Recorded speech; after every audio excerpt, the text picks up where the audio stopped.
And so here we are at the grand review of the M-Audio KeyStation 61 Mark III. This controller is really aimed at people who want a more piano-like experience when playing. People that will prefer using a computer keyboard and mouse. This is because we have keys which are designed more like a piano keyboard. They are semi-weighted. They are full size width-wise. I think the sharps and flats are slightly shorter.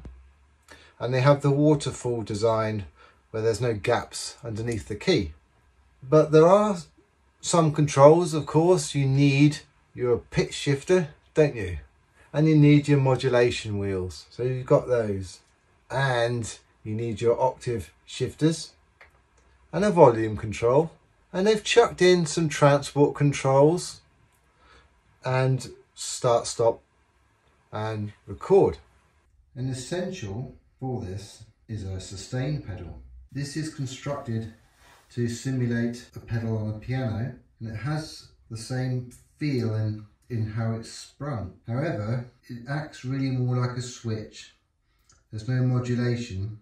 You'll press it to about this point and the sustain will just switch on rather than come on gradually in relation to how far it's being depressed, as occurs on a more sophisticated digital piano or indeed a real acoustic piano. Now let's demonstrate this by repeatedly hitting a key and depressing the pedal.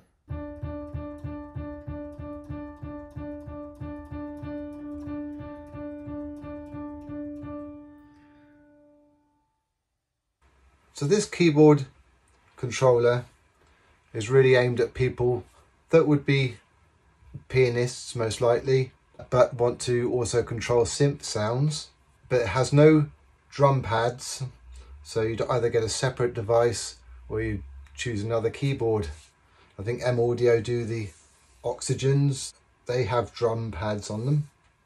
Another thing about this, which is an advantage, is the connectivity, because you do have the old school MIDI output. So with this device you can control other hardware devices. If you are controlling other hardware devices and not using a computer USB bus power, you can use the DC input. There is also a socket for the sustain pedal. The sustain pedal is an essential piece of kit. In terms of how the keyboard feels, I've got the volume down. The keys are semi-weighted, so they spring back up pretty much instantly, but they do feel different from using a synthesizer keyboard. There is some acoustic sound produced when playing, the percussive sound as the key hits the key bed. This, of course, is not transferred into the recordings. It's just an acoustic sound which any kind of volume or using headphones eliminates. There's no drama.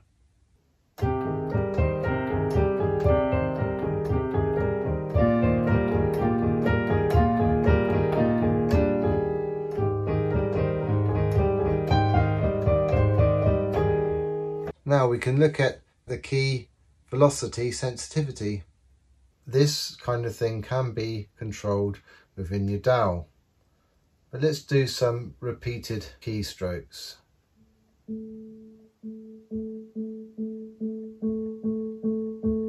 With increasing velocity.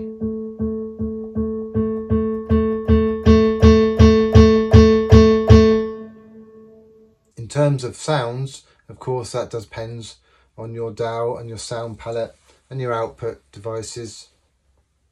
But hell, let's have some sounds anyway.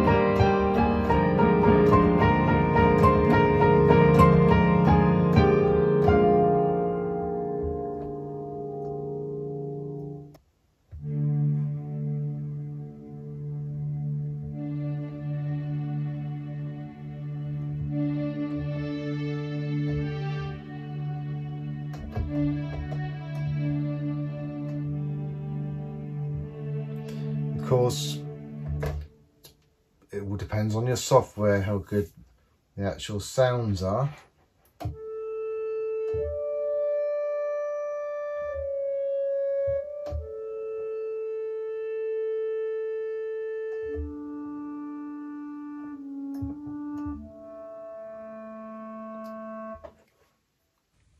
This keyboard also comes with some software, including Ableton Live Lite and Pro Tools, Expand, and a Grand Piano software plugin.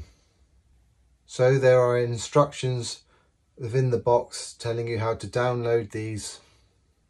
The Ableton is fully capable, except that it only has 8 tracks that you can record with.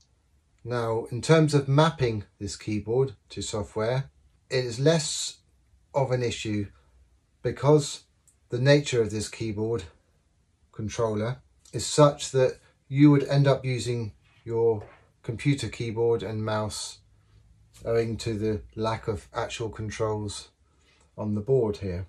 I have done some mapping manually in Ableton. I primarily use this with GarageBand, in which case you just plug in and go for it. Portability.